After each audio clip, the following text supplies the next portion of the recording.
Hi, my name is Tim Cason, and I'm a consultant with T&G and NABITA advisory board member. Hi, my name is Linda Abbott. I'm a consultant with T&G and a NABITA advisory board member.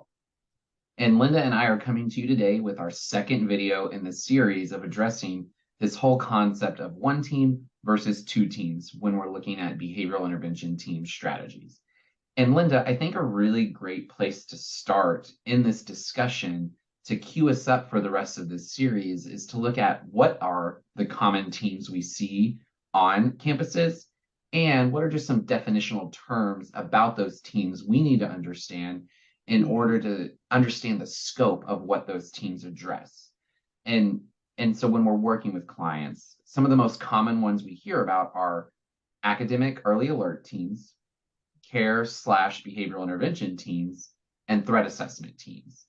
And so when we look at academic alert teams, what we mean by those groups of individuals are teams or staff that are receiving referrals for individuals that are struggling academically, anything from attendance or grade related issues.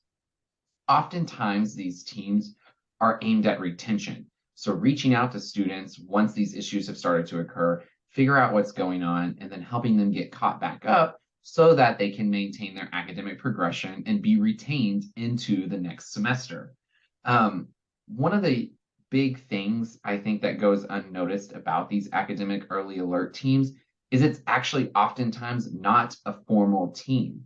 It's not a team that is coming together regularly and meeting to discuss proactively who is on their radar. It's more of a triggering or initiation for some type of academic advising process to proactively reach out after likely a faculty member submits a referral. And so there's less structure with those teams.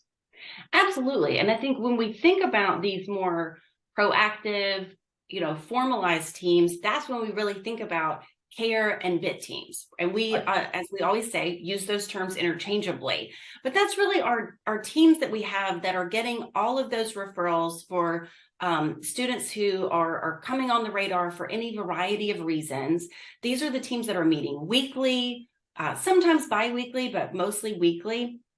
And that's where we spend most of our time in training and teaching and talking about is this more comprehensive BIT or care team. And then I think the third team that you mentioned is that threat assessment team. And what we see with threat assessment teams when that is functioning separate from your care or your BIT team is a much more narrowly focused team. This is a team that has that higher threshold. This is getting those referrals for only students that are already at elevated or critical on the risk rubric.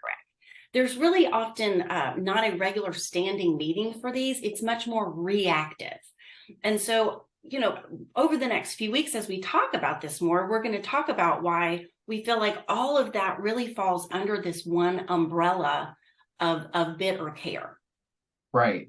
And I think what we see sometimes is if we use just care team, they're misusing that term and only responding to low-level cases. And then the challenge with threat assessment, to your point, is we're asking less practiced individuals respond to the highest risk situations, which creates some challenges. Right. And so over the next few videos, we're going to focus specifically on the three areas that we see some of the challenges falling in: structural challenges, process challenges, and then quality assurance and assessment challenges.